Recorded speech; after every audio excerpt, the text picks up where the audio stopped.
Jangan lupa like, komen, dan subscribe channel YouTube TVRI Bengkulu. Dan jangan lupa nyalakan notifikasinya. Balik lagi di Opini, obrolan pagi ini masih dengan tema yang sama, yaitu mengenal lebih dekat profesi apoteker bersama dengan Bang Holik nih, apotekernya Bengkulu. Bang Holik, tadi kan abang bahas terkait dengan ada uji tadi ya, uji agar orang itu paten nih sebagai apoteker. Ukom namanya. Nah itu kan 1 tahun ya bang ya pendidikannya, dan juga mendapatkan STR dan juga Serkom. Nah itu gimana cara dapetinnya bang? Jadi gini, apoteker itu kuliahnya 1 tahun, profesi apoteker. Selama 1 tahun itu kita ada kuliah di kampus berapa bulan, habis itu tersebar di instansi pemerintah dan sarana kefarmasian. Kayak kedokteran gitu berarti ya? Kalau kedokteran koas ya. Koas kan namanya kan. Ya kalau kita itu ya PKL di sana lah. Jadi tersebar di apotek, di rumah sakit, di instansi pemerintah Pak. Lalu di BPOM. Habis itu kita setelah melakukan kuliah profesi apoteker setahun, itu ada namanya ujian kompetensi untuk mendapatkan STRA dan Serkom, sertifikat kompetensi. Setelah itu per 5 tahunnya itu harus mengupgrade atau memperpanjang Serkom dan STRA. Salah satu syarat untuk memperpanjang itu harus ada mengumpulkan 150 poin. Poinnya didapat dari mana? Seminar, penyuluhan. Nah makanya sering update ilmu. Seperti apa, seminar itu biasanya dilakukan seminar-seminar kefarmasian. Update ilmu tentang obat-obat yang terbaru seperti apa, diupdate ilmunya. Habis itu baru diberikan konseling, diberikan penyuluhan ke masyarakat, bakti sosial lewat dari situ. Untuk mengumpulkan masyarakat, penyuluhan gratis, konsultasi obat gratis, mungkin bisa bekerjasama dengan dokter dan nakes-nakes yang lainnya, seperti itu. Berarti kegiatan kemasyarakatan juga termasuk dalam poin berarti ya? Benar, termasuk dalam poin. Jadi ada 3 poin. Sebenarnya ada 5 poin sih. Praktek, lalu pembelajaran, pengabdian ke masyarakat, pengembangan dan publikasi. Gitu. Kelima poin itu ya yang nantinya mendapatkan poin untuk memperpanjang STRA tadi dan Serkom. Tapi sebenarnya kalau nggak diperpanjang gimana tuh? Ya kalau STRA tidak kalau tidak diperpanjang berarti tidak berkompeten. Tidak berkompeten apoteker tersebut. Dan alhamdulillah sekarang semuanya ya berkompeten semua. Berarti tidak ada yang tidak aktif. Iya. Kalau misalnya nih seorang apoteker buka apotek nih ya, terus STR dan juga STRA-nya tidak diperpanjang, itu bisa menutup apoteknya atau gimana? Jadi gini, apoteker yang kerja di apotek itu untuk mendapatkan izinnya namanya SIPA, Surat Izin Praktek Apoteker. Habis mengurus SIPA, ngurus SIA, Surat Izin Apotek. SIPA itu masa berlakunya mengikuti Serkom dan STRA. Sama jadi kesimpulannya kalau Serkomnya mati, otomatis SIPA itu mati. Benar sih. Surat izin praktek apoteker mati dan surat izin apoteknya mati. Iya benar-benar. Nah kan sekarang tuh kan ada bidang farmasi ya bang ya, ada bidang farmasi. Tapi itu sama nggak sih sama apoteker gitu? Bisa nggak jadi apoteker juga nggak sih? Bidang farmasi? Iya sekarang tuh kan ada kan kuliah yang memang jurusannya bidang farmasi gitu kan. Ya bidang farmasi ya S1 farmasi itu. Tapi bisa nggak berkelanjutan jadi apoteker gitu? Ya bisa. Bisa ya, tapi mengikuti pendidikan 1 tahun tadi. Iya, ya. Jadi syarat untuk mengikuti apoteker, untuk kuliah, untuk mengambil profesi apoteker, ya harus selesai S1 farmasi. Wajib 1. S1 farmasi. Nggak ada 3 dan sebagainya. Bukan. Jadi harus menuntaskan kuliah S1 farmasi. Tadi kan abang juga singgung terkait dengan organisasi apoteker Indonesia ya. Ya. Itu ada kegiatannya nggak sih bang di Bengkulu? Ada. Kami yang dekat-dekat ini kemarin tanggal minggu yang lalu itu melakukan seminar juga. Lalu waktu di bulan suci Ramadan mengadakan bakti sosial juga atau gebiar Ramadan yang insya Allah per tahunnya akan seperti itu. Bukan hanya membagikan sembako dan takjil, kami memberikan edukasi juga, ke masyarakat dan lewat flyer-flyer yang kami, brosur-brosur yang kami berikan di masyarakat seperti itu tentang cara penggunaan obat dan golongan obat. Seperti itu. Berarti memang masyarakat sekarang tuh sebenarnya kurang paham ya golongan obat, itu kan Iya. obat yang tepat untuk kita tuh gimana Iya, gitu ya. heeh. Apa sih Bang yang harus kita perhatikan sebagai masyarakat agar nih nggak salah penggunaan obat? Ya, tanya obat, tanya apoteker. Intinya itu ya. Intinya itu jargon kami, tanya obat, tanya apoteker. Lah kalau misalnya di desa tersebut nggak ada apotekernya, apalagi kan ada desa yang memang nggak ada akses kesehatannya sama sekali, itu gimana tuh?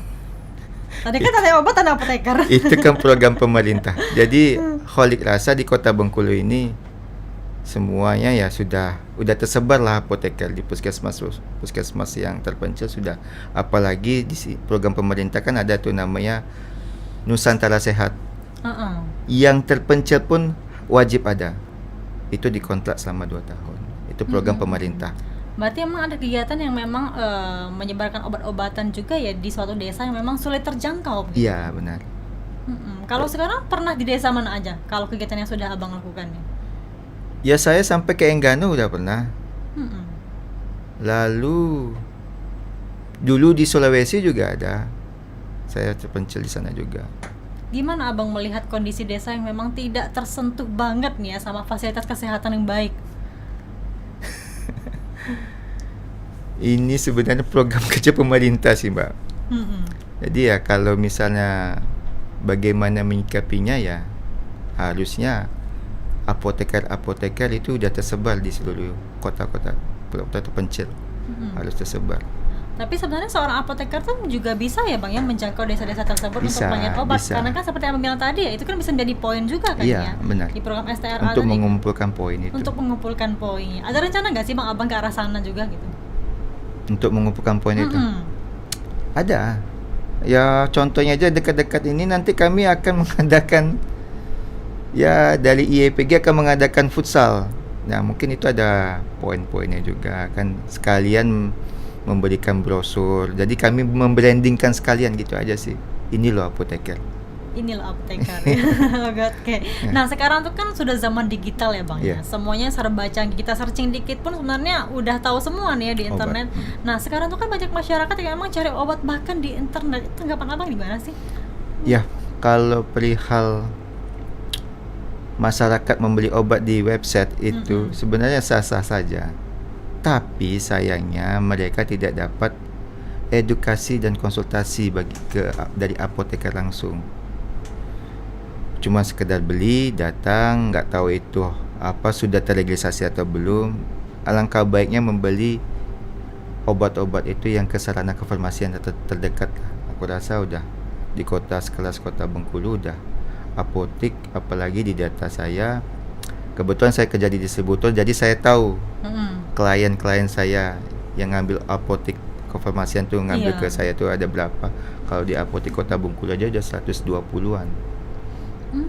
Ya aku rasa itu kota ya, hanya kota aja. Apalagi kan terutama di kota-kota besar ya. Kalau misalnya kita sakit aja itu kan ada ruang konsultasi di Iya, website ya. ada. Konsultasi di sana langsung, dikasih obat di sana langsung. Sebenarnya ada banyak yang terpercaya juga, tapi ada juga yang sebenarnya menyalahgunakan itu kan ya. Ya. Sebenarnya sih takutnya kan masyarakatnya ketipu nih ya. Ya. Biasanya itu mereka mengambil di efek samping aja sih. Harusnya obat ini untuk ini, dia ambil di efek samping aja. Jadi ya efek buruk bagi masyarakat itu pengguna obat. Akhirnya semakin malas tadi ya. Iya. Apa-apa obat. Apa-apa Terus juga obat. sekarang kan bisa diorder semua ya Iya. via online. Via gitu. online sudah bisa semua. Tapi sebenarnya apoteker juga ada sangkut pautnya dengan digital nggak sih? Juga terbantu nggak sih dengan zaman digital seperti Sangat sekarang? sangat membantu apoteker, apalagi untuk membrandingkan apoteker sangat membantu dunia digital ini sangat membantu. Sangat membantu sekali ya. Jadi kami bisa lebih mudah memberikan informasi tentang obat. Jadi semua terjangkau. Berarti sebenarnya cara apoteker sendiri untuk mempertahankan eksistensi itu salah satunya dengan media sosial. Media sosial, sangat media sosial. Biasanya itu berupa edukasi atau konsultasi dan Biasanya seperti edukasi, konsultasi, jatuh program kerja IAI yang sudah kami share ke Instagram IAI juga ada, jadi semua ada di sana. Oke, tadi kan abang bekerja di bagian distributor Iya. ya bang. Boleh dijelasin nggak bang, sebenarnya sistemnya sebagai apoteker di distributor tuh kayak gimana sih? Mungkin ada orang-orang yang tertarik juga nih sebenarnya kan, pengen bekerja di bagian distributor gitu. Oke. Distributor itu disebut dengan PBF, Pedagang Besar Farmasi. Mm-mm. Lalu acuannya yaitu CDOB, Apa tuh? cara distribusi obat yang baik. Oh. Jadi kami mengacu di situ. Itu dari BPOM atau dari Kemenkes itu. Jadi itu acuan kami. Jadi pada kesimpulannya, yang bekerja di apoteker di PBF itu sangat bertanggung jawab, dimulai dari izin perusahaan tersebut, nanti izinnya apoteker, sampai obat itu pas di tangan pelanggan. Nggak bisa masyarakat langsung beli langsung obat ke distributor, itu nggak boleh. Masyarakat cuman hanya membeli obat di sarana kefarmasian. Apakah distributor ke sana pelayanan kefarmasian? Bukan. Jadi masyarakat hanya membeli obat di apotek, di toko obat, dan di instansi farmasi rumah sakit. Seperti itu. Kadang-kadang si apoteker ini juga memberikan rekomendasi ya sama masyarakat, bagusnya obat ini Ya, kan benar. dosisnya yang segini Ya, gitu kan ya.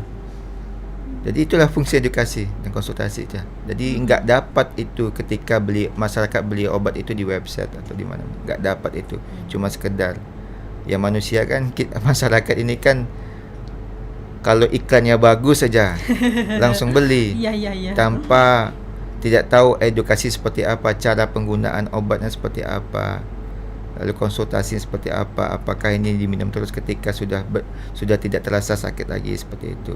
Oke Bang Halik, kita jeda dulu ya Bang ya. Nanti kita bahas lagi nih terkait dengan tema kita, yaitu mengenal lebih dekat profesi apoteker. Pemirsa, kami akan kembali setelah jeda pariwara berikut ini.